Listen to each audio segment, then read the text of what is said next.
Hello. So in today's lecture number 9, we will discuss about stability of control systems, and it is very important system because whatever analysis we apply to different control systems, the first thing we need to ensure about is the stability of a control system. So here we will have all the basic concepts related to stability. So we start.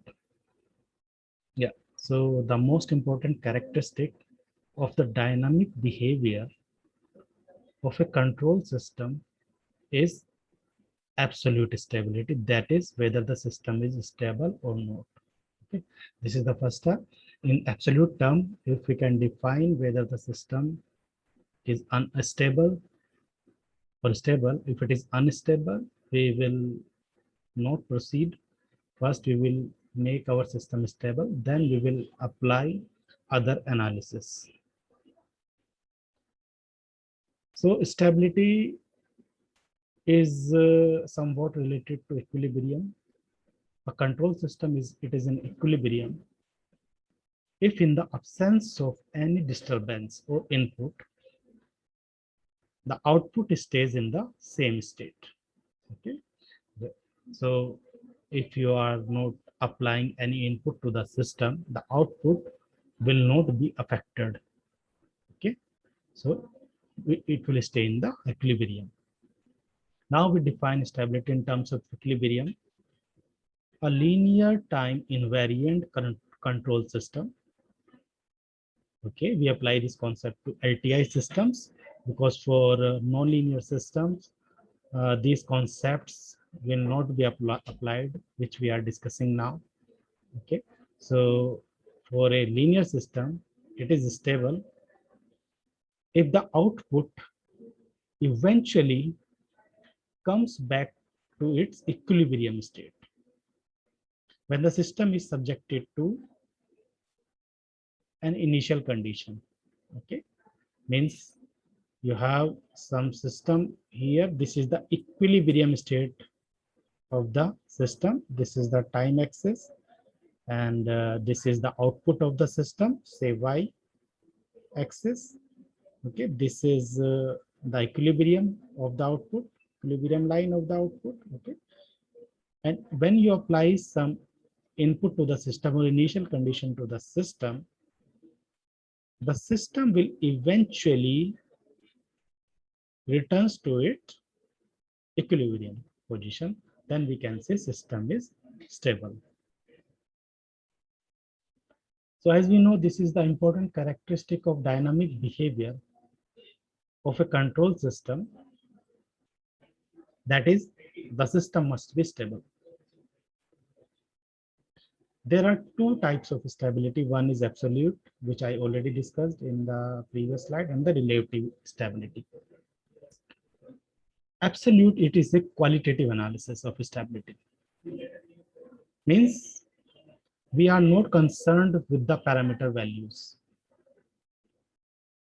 If a system is absolute stable, then it will be stable for all the values of system's parameter. Clear? Means a system is absolute stable means you are determining its stability in a binary term, whether it is stable or not. How much stable it is, we don't know, but we know it is stable or unstable. That is the absolute term in a binary answer, 0 or 1, either stable or not stable or unstable. And it can be determined by Root's location in S-plane. We have discussed in previous lectures that this is our S-plane, which is having a real axis and the imaginary axis. And we can determine the stability of a system just by locating the poles or roots of the characteristic equation in the S-plane. And if those poles are left hand side of the imaginary axis, then your system is stable. This is a qualitative analysis of stability. Now come to the relative stability. It is a comparative analysis. That was the qualitative, but this is a comparative analysis. And how you compare two systems? Based on some quantities, based on some parameter values, we determine the characteristic of that output, and we evaluate which system is comparatively more stable. Okay, so it is a comparative analysis, determines the degree of stability. In relative stability, systems are compared based on their characteristics. Here I say based on their characteristics. And what those characteristics are, we discussed when we were studying about transient response analysis. Okay, we came to know about various transient properties, characteristics like damping ratio, maximum overshoot, settling time, etc. Okay. So in order to evaluate these things like settling time or something, you need to know about the values, numerical values of parameter. Then only you can calculate settling time or overshoot or damping ratio. So it is not independent of parameter value. You need those values. So in order to evaluate that, how much a system is stable compared to other stable system. Okay, you have 2-3 systems. From the absolute stability point of view, you said that system number 1, system number 2, system number 3 are stable, but system number 4 is unstable. Okay, so system number 4 is out of scope. We eliminate that. Something is unstable, we will not analyze it further. We have now 3 systems, 1, 2, and 3. 3 of them are stable. Now you need to evaluate which one is more stable. And that is what we call relative stability, that is a comparative analysis. Sometimes we use another types of stability, we call it conditional stability. So it is the stability exists for a particular system. We say that stability exists for a specific range of parameter value. Okay, if you go out of that range of a particular parameter, the system may not be stable. Okay, so such type of stability are known as conditional stability. Clear? Now, as I am talking about the location of poles or roots of characteristic equation in the S-plane. Okay, we discuss it further that I'm just repeating it. In first like lecture 3 or 4, we already discussed about these things, but I'm repeating here. So based on poles or roots of characteristic equation. Okay, so you have a transfer function. Denominator of a transfer function, when you equate that is equals to 0, you get your characteristic equation. That may be a quadratic equation, cubic equation, or higher order equation. You solve that equation, you find the roots of that equation. You find the roots of that equation, and those roots are also known as poles. Okay. So this S-plane is having 2 axes because this S is a complex variable having real part and imaginary part. Okay.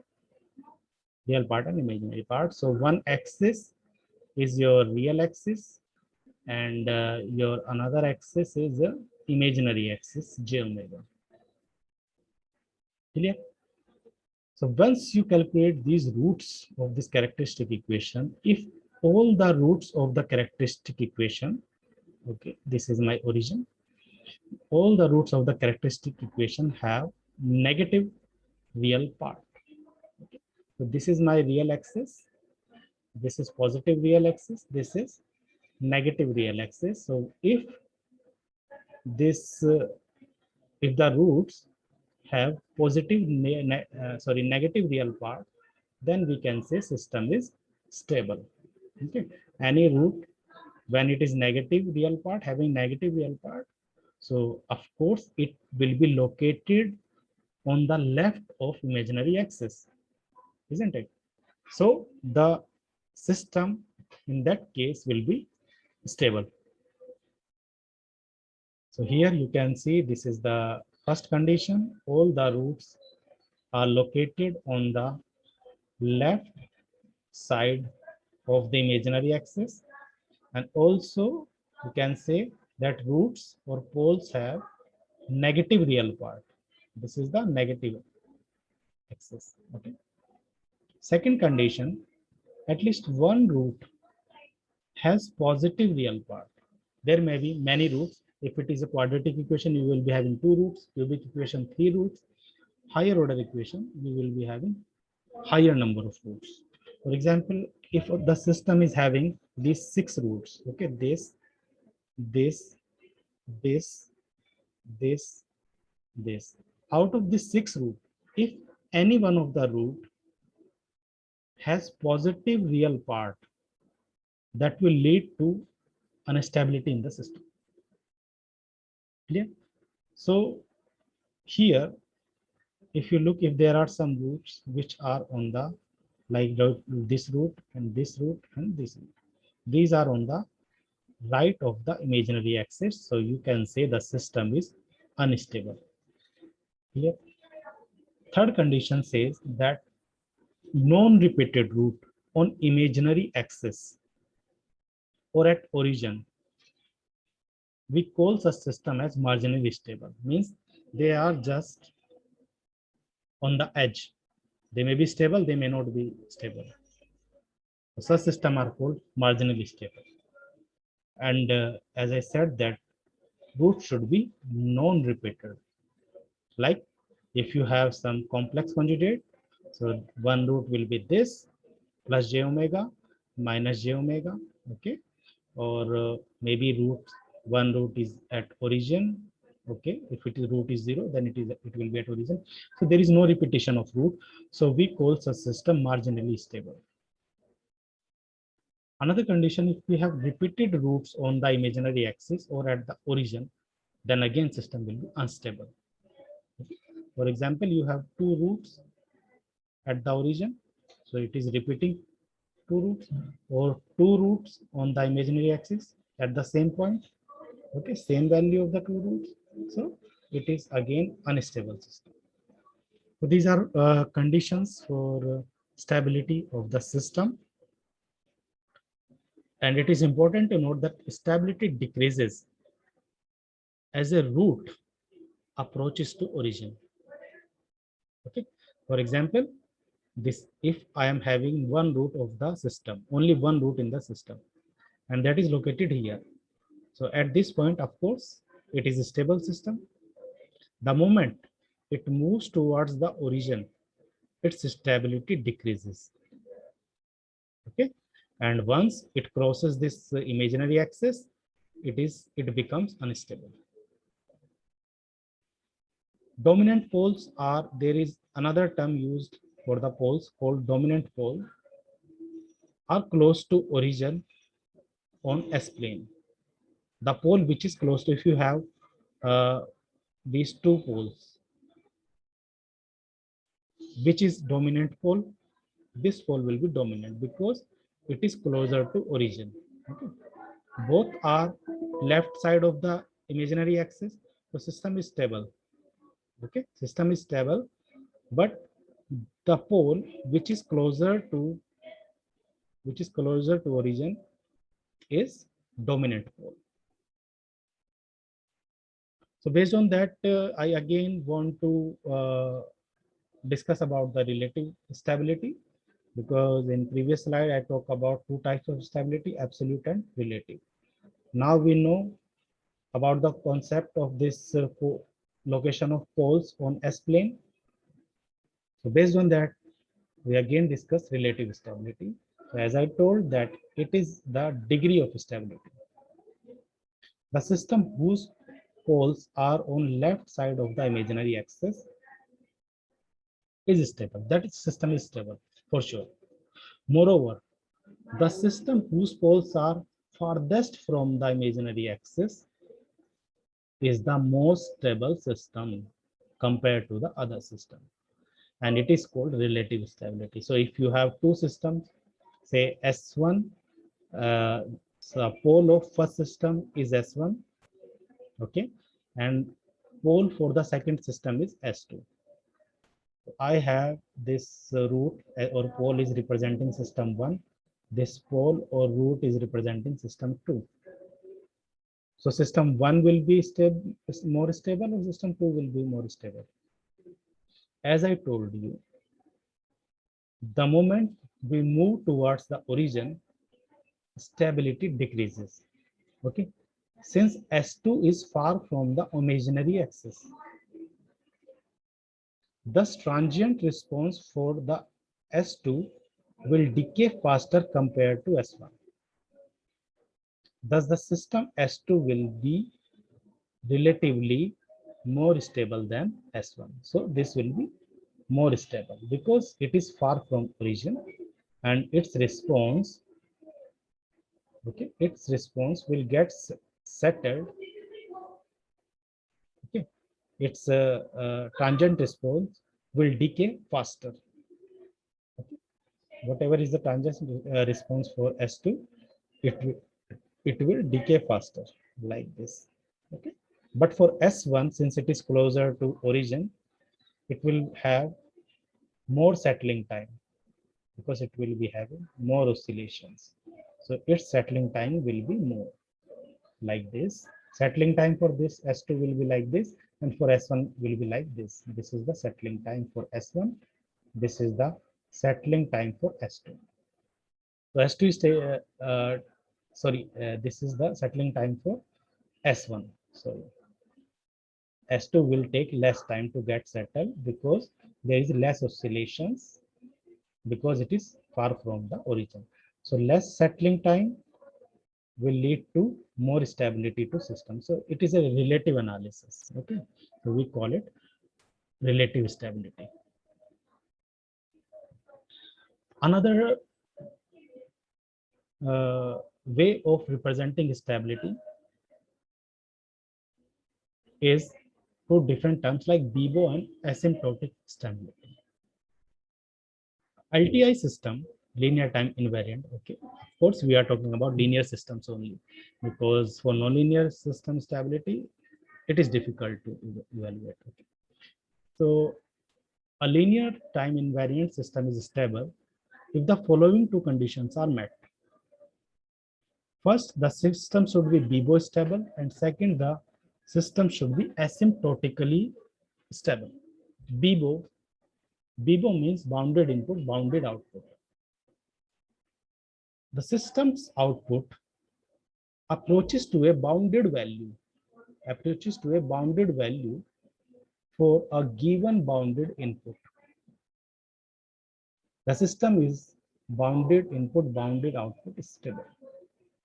Okay, means you are giving some input to the system which is bounded. Say you are giving a step signal, and at the output also you are getting some bounded output.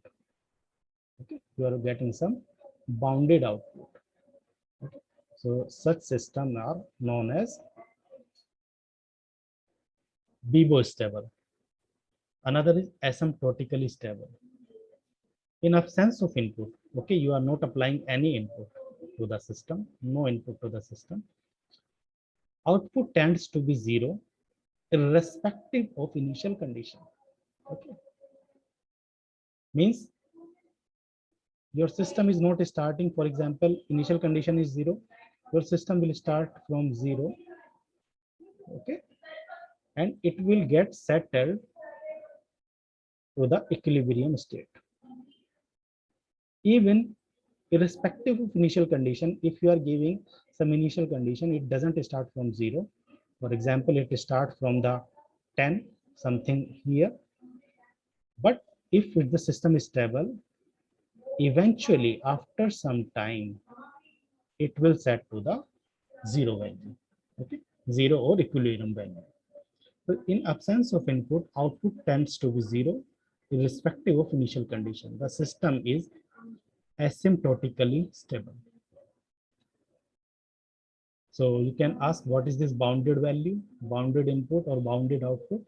So a bounded signal is a finite signal in which maximum and minimum values are finite, not infinite, while a continuous growing signal is unbounded. Okay? If you are applying something, okay, with respect to time, it is increasing. As the time increasing, the input is increasing. Okay, ground like it's growing continuously. So such types of signals are known unbounded signal. While bounded signal has have maximum value or minimum value with a finite numerical value. Okay. For example, if you have this exponential, it is growing with respect to time. As the time goes to infinity, the system response, the signal will also reach to infinity, somewhere infinity.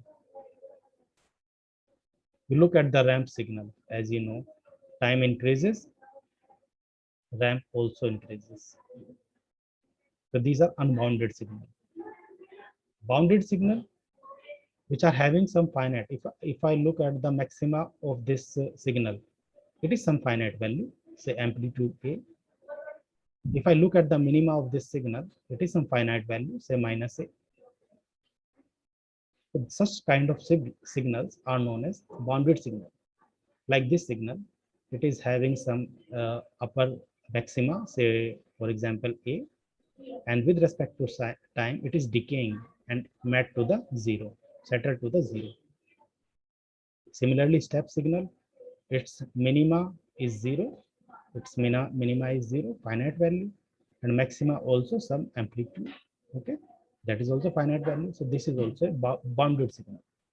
So when you apply, according to Bibo stability, when you apply a bounded input to the system, the output you get should be bounded also. So such type of systems are called Bibo stable.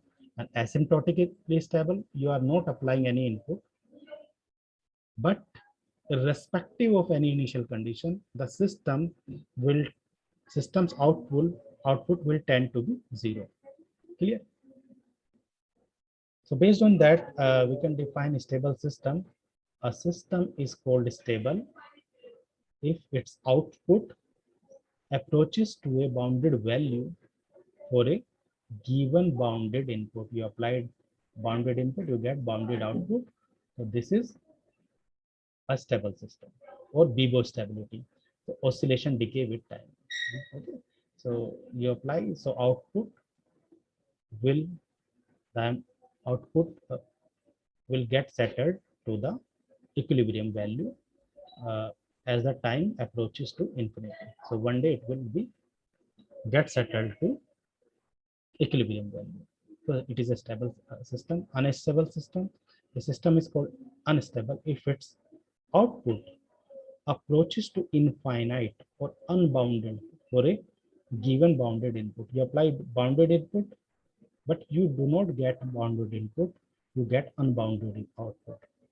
Okay, unbounded means whose maxima is infinite. So if you look at this, the oscillation grows with time. So ultimately, maybe after some time, this amplitude will be infinite, but oscillations are growing. So such systems are unstable systems. Another type of systems are marginally or critically stable system. The system is called marginally stable if its output neither decay nor grows with time for a given bounded input. You give bounded input, you get bounded output. But the oscillation of such type of systems do not decay with time. They have some constant amplitude, maximum value or minimum value. Okay.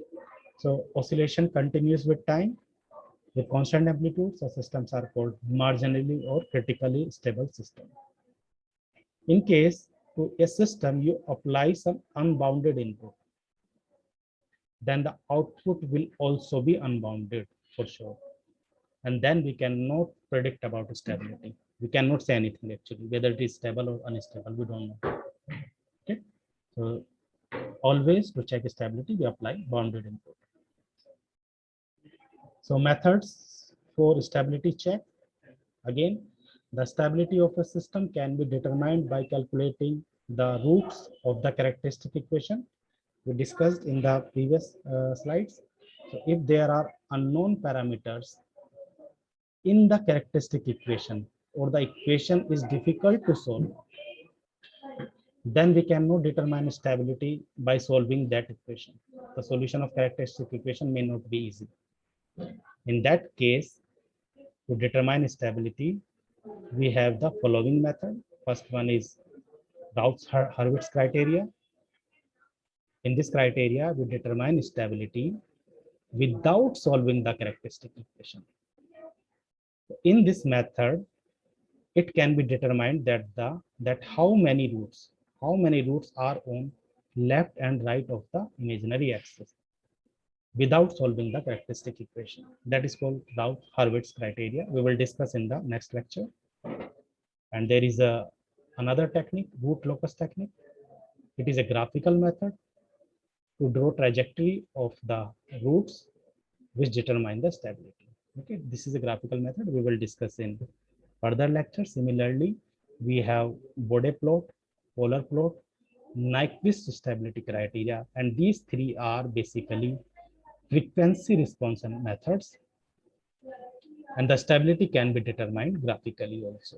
Okay, so using these methods, you can predict about the stability of the system without solving the characteristic equation. And all these methods we will discuss in the coming lectures. So we stop here, and I hope you understand this concept of stability very well with all the methods. Okay, like Bibo stability, asymptotic stability. We have poles location in the S-plane. So all those things we have discussed. So we stop here, and this is the reference. Thank you.